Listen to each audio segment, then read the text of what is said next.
Welcome to the Slop Temple. We pray this video helps. You start by assessing the strap and surrounding hardware so you avoid surprises. If the buckle or seal is damaged, replace it now. Put on cut-resistant gloves and goggles and measure the new steel strap, adding 2-3 inches for overlap. Next, loosen tension with the tensioner and use a bolt cutter or saw to remove the damaged section. Cut perpendicular to the load to prevent uncontrolled snapback. Once removed, clear metal shavings and check the contact surfaces for burrs or Now you feed the new steel strap into the tensioner, keeping it flat and aligned so it won't twist under load.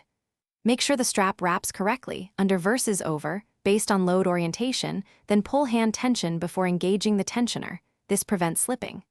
Operate the tensioner in steady strokes to reach recommended tension. Too little allows movement, too much deforms cargo. Once taut, slip on the seal and crimp firmly with the correct die. Check the seal rests flush and secure to avoid loosening. Finish by cutting the excess strap about 1/4 to 1/2 inch past the crimp seal and file any sharp edges so handlers won't be cut. Then visually inspect the seal and alignment and apply a gentle hand test to confirm no movement. If you find slack, retension in controlled increments.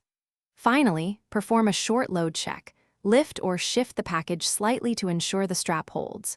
If you notice slipping later, swap the seal and red item, increasing tension by roughly 10% until secure.